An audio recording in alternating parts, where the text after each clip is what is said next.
Assalamualaikum warahmatullahi wabarakatuh.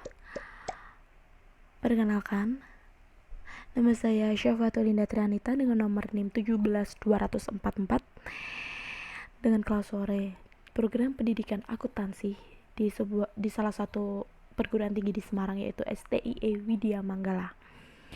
Di sini saya akan menyampaikan hasil diskusi dari kelompok kami yang berjudul Panik Buying Sosiologis Masyarakat Pandemik dengan wabah COVID-19 di mata kuliah Creative Speaking dan Inovasi Leadership.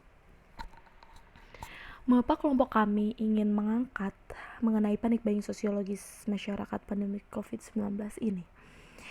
Karena menurut kami, di tengah merebaknya kasus virus corona, masyarakat itu membanjiri pasar-pasar swalayan di seluruh dunia. Jadi tidak sedikit masyarakat yang melakukan panik buying terkait mewabahnya virus SARS-CoV-2 yang menyebabkan penyakit COVID-19. Tak hanya di Indonesia saja, warga luar negeri melakukan panik buying, salah satunya dengan memborong tisu toilet. Kepanikan ini termasuk panik buying, jadi tidak terjadi begitu saja. Adapun alasan ilmiah di balik hasrat memborong barang-barang dan makanan di supermarket. Sejak awal pemerintah itu mengumumkan 2 kasus positif virus corona pertama kali di Indonesia. Pengumuman ini membuat masyarakat panik dan memborong barang-barang di berbagai retail yang tergelar di Indonesia. Dalam sebuah fenomena yang disebut panik buying ini, terlihat antrian panjang tampak mengular di depan kasir di setiap retail yang ada di Indonesia. Warga yang antriannya membawa troli berisi barang-barang kebutuhan pokok seperti mie instan, beras dan minyak, sabun dan lain sebagainya. Sebetulnya panik buying itu tidak terjadi di Indonesia saja. Berbagai negara yang terinfeksi virus corona dilaporkan mengalami panik buying. Tidak hanya mencakup Cina, Hong Kong, Korea Selatan, dan Jepang saja, tetapi juga terdapat di Italia, Jerman, Austria, dan berbagai negara lainnya. Ketika merasa kehilangan kontrol, konsumen akan menggantikan dengan membeli barang-barang yang berguna yang didesain untuk memenuhi kebutuhan. Tanpa berbasa-basi lagi, saya akan melanjutkan presentasi ini. Yang pertama yaitu sosiologis. Apa sih itu sosiologis? Nah, sosiologis itu adalah ilmu yang mempelajari tentang perilaku sosial antara individu dengan individu, individu dan kelompok, dan kelompok dengan kelompok. Manusia sebagai makhluk sosial itu tidak pernah jauh dengan yang namanya hubungan sosiologi, yang berhubungan dengan sosial maksud saya. Karena bagaimanapun hubungan tersebut mempengaruhi perilaku orang-orang.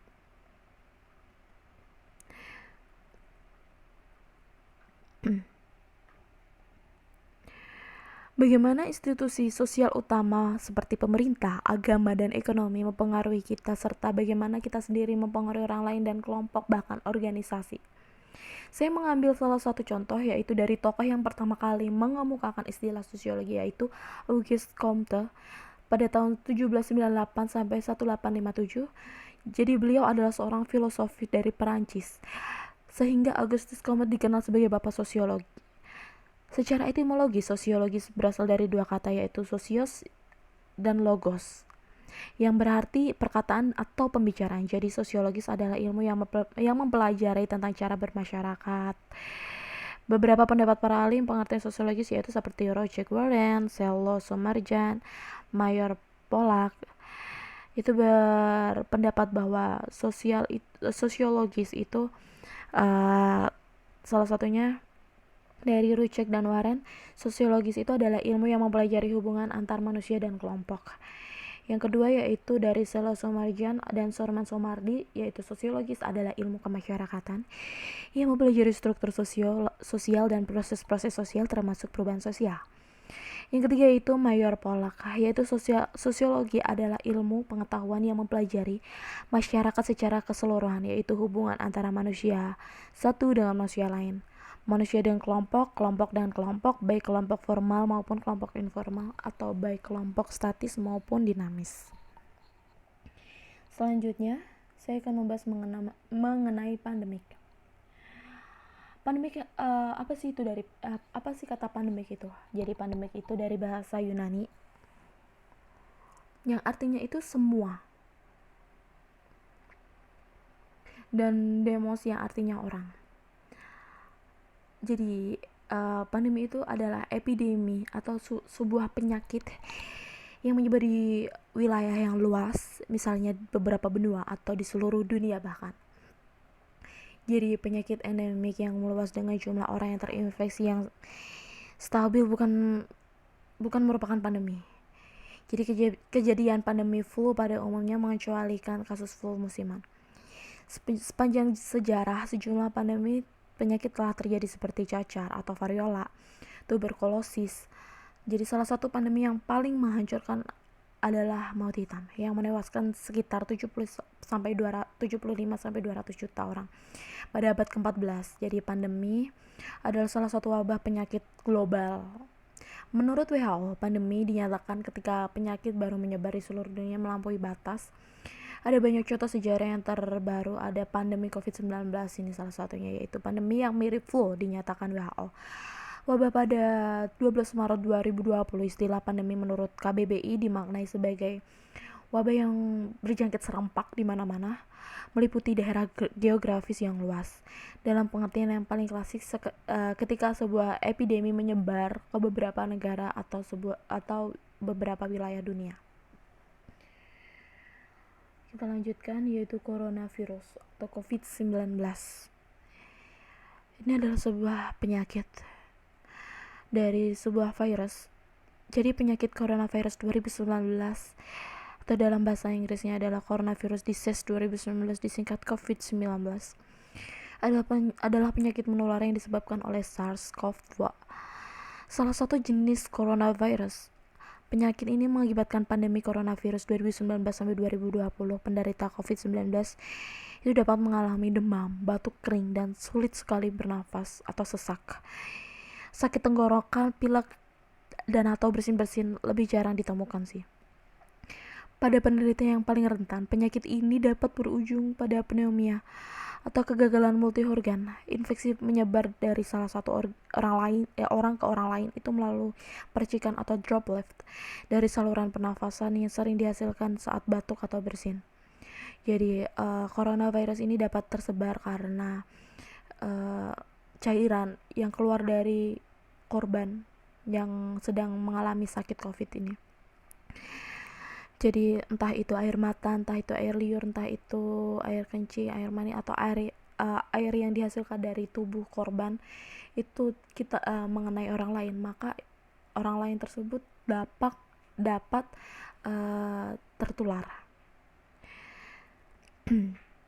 Jadi waktu dari paparan virus hingga timbulnya gejala klinis berkisar antara 1 sampai 14 hari dengan rata-rata 5 hari.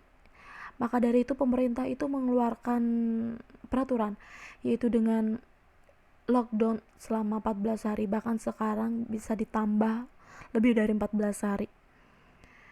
Metode standar diagnosis adalah uji reaksi berantai polimer transkripsi atau balik dari usap nasofaring atau sampel dahak dengan hasil dari beberapa jam hingga 2 hari. Mencuci tangan, menjaga jarak orang yang batuk, dan tidak menyentuh wajah dengan tangan yang tidak bersih adalah salah satu langkah yang disarankan untuk mencegah penyakit ini.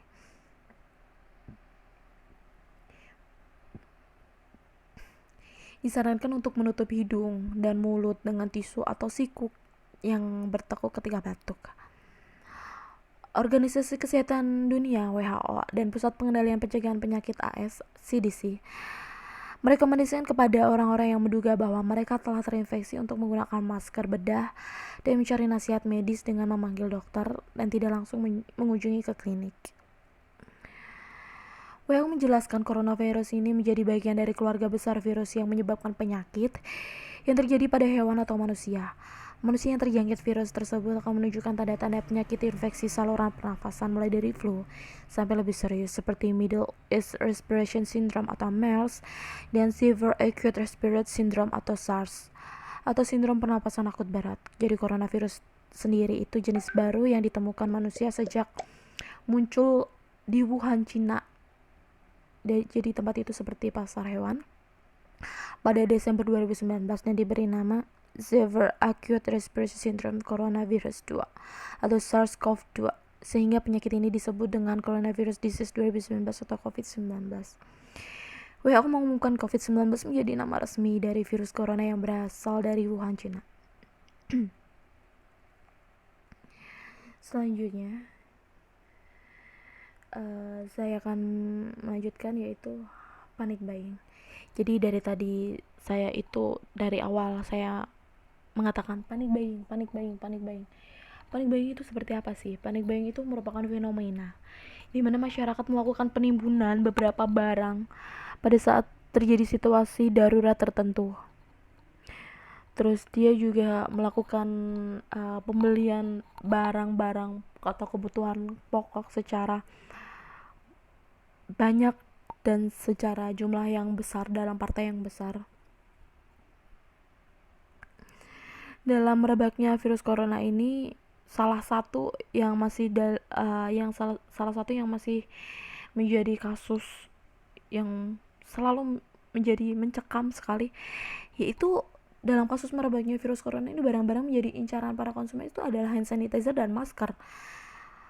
Jadi banyak apotek-apotek yang mengalami kelangkaan stok masker dan hand sanitizer yang biasanya hanya memiliki kisaran harga Rp10.000, kini bisa mencapai 3 kali bahkan 5 kali lipat. Momen ini dimanfaatkan oleh beberapa oknum curang dengan menimbun beberapa barang dan meraup untuk untung sebanyak-banyaknya. Seharusnya untuk oknum-oknum yang melakukan penimbunan ini ditindaklanjuti lebih tegas oleh pemerintah sehingga tidak terjadi penimbunan barang seperti ini. Dan lanjut, saya akan menjelaskan pembahasannya. Jadi panic buying dapat dikatakan sebagai mekanisme alami yang dilakukan oleh manusia untuk merespon keadaan darurat di sekitarnya. Ketika manusia itu merasa tidak memiliki kontrol atas apa yang terjadi di sekelilingnya, mereka akan berupaya untuk memiliki kendali.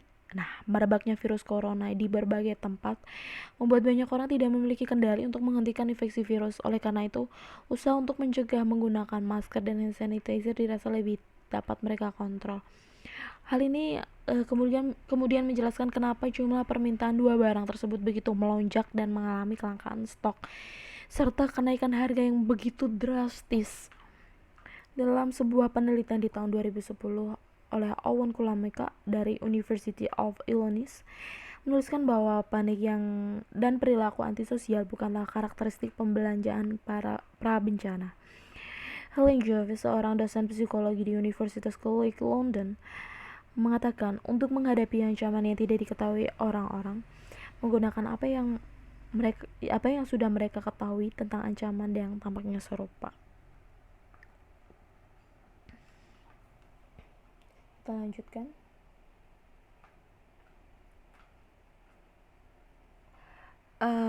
Selanjutnya yaitu upaya pencegahan panic buying. Di sini saya salah menulis. Seharusnya di situ adalah upaya pencegahan panic buying. Jadi ada beberapa upaya yang dapat dilakukan untuk melakukan upaya pencegahan panic buying yang terjadi. Ini biasanya dilakukan oleh upaya pemerintah. Itu yang pertama yaitu pembatasan jumlah pembelian. Jadi pemerintah itu mengeluarkan peraturan dengan melakukan pembatasan jumlah pembelian oleh setiap retail yang menjual di Indonesia. Nah, salah satu dampak terjadinya panic buying adalah penggunaan barang yang tidak tepat sasaran. Jadi banyak konsumen yang sengaja membeli barang-barang pokok seperti beras, minyak, makanan pokok, dan salah satunya itu dan lainnya seperti masker, sabun, dan hand sanitizer dan lainnya sebagainya dalam jumlah yang banyak padahal memiliki kondisi tubuh yang sehat. Hal ini kemudian merugikan mereka yang sakit dan lebih membutuhkan masker saat stok kosong. Seperti petugas kesehatan, dia itu benar-benar membutuhkan masker, membutuhkan alat-alat kesehatan, alat perlindungan diri, APD. Lalu pemerintah harus pemerintah itu harus mengeluarkan peraturan untuk melakukan pembatasan pembelian setiap retail, sehingga setidaknya dapat mengurangilah dampak buruk panik buying ini. Untuk menghindari barang yang tidak tepat sasaran, pembatasan jumlah beli dapat menjadi metode yang baik, tidak hanya masker tetapi juga untuk bahan-bahan pokok maupun kebutuhan lainnya seperti tisu toilet, sabun, terus untuk pembersih rumah, terus bahan-bahan pokok seperti makanan, beras, minyak, mie instan, sarden, dan lain sebagainya. Pembatasan jumlah beli membuat setidaknya lebih banyak orang yang dapat memiliki barang tersebut. Jadi lebih terdistribusi, lebih merata. Lalu pemerintah itu melakukan hukuman untuk pelaku penimbunan barang. Jadi tindak tegas pada oknum yang curang dalam situasi genting seperti ini. Kadang rasa kemanusiaan terkesampingkan karena ketakutan. Ada pula yang justru memanfaatkan momen genting untuk meraup untung yang lebih besar. Perlu adanya langkah tegas untuk memberi efek jera pada oknum-oknum semacam ini. Jadi Presiden Indonesia Joko Widodo saat ini telah mengumumkan bahwa akan menindak tegas oknum-oknum yang menimbun dan memasang harga tinggi untuk sebuah masker dan hand sanitizer. Langkah ini setidaknya telah menjadi sebuah ancaman dan menimbulkan efek jera pada oknum yang nakal dengan menimbun masker dan hand sanitizer yang lainnya.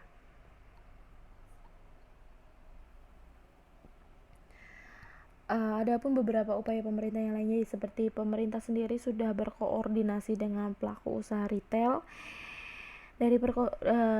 Dari berkoordinasi tersebut dipastikan stok aman sudah 2 kali dalam pelaporan ke Pak Menteri Perekonomian yaitu Airlangga Hartarto.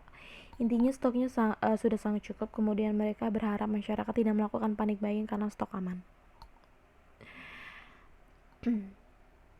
Yang kedua itu pemerintah memutuskan bahwa para pelaku usaha pusat perbelanjaan akan membuat edaran untuk masyarakat. Surat edaran tersebut berisikan tentang stok yang aman dan imbauan agar tidak panik buying serta untuk melakukan pembatasan maksimal pembelanjaan maksud saya. Dan yang terakhir yaitu pemerintah menerapkan peraturan kepada penjual mengenai pembatasan jumlah pembelian barang-barang pokok dan pembelian masker dan hand sanitizer.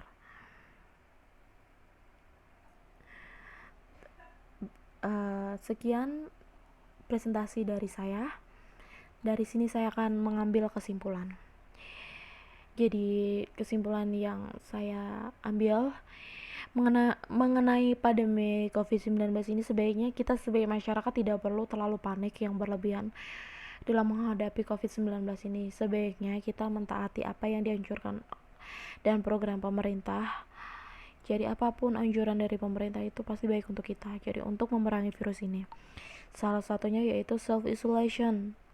Jadi jika pemerintah memberikan kebijakan self-isolation, lebih baik dimanfaatkan sebaik mungkin guna untuk memutus rantai penyebaran virus tersebut.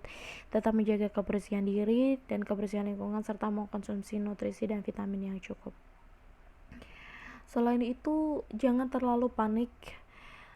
Don't be panik untuk menyikapi pandemi ini. Jadi berbelanjalah sewajarnya sesuai dengan kebutuhan kalian. Tidak perlu menimbun barang-barang terlalu banyak, terlalu panik itu juga tidak perlu, tidak baik. Kita boleh siaga tetapi jangan terlalu panik. Nah, saran saya, jadi suatu perencanaan yang baik ketimbang panik buying harus dipersiapkan sepanjang tahun untuk kemungkinan keadaan darurat atau krisis. Yang juga pentingnya diingat bahwa semua orang juga membutuhkan barang-barang tersebut karena peristiwa ini belum tertangani. Jadi penuhi apa yang memang menjadi kebutuhan Anda dan keluarga, tetapi hindari keinginan untuk menimbun persediaan yang cukup untuk mengisi bunker atau persediaan hari akhir. Karena ketika panik buying dilakukan secara bersama-sama, hal tersebut dapat menyebabkan harga itu akan melangit dan persediaan menjadi sedikit untuk mereka yang beresiko tinggi membutuhkan hal-hal seperti masker, wajah daripada masyarakat pada umumnya. Terima kasih telah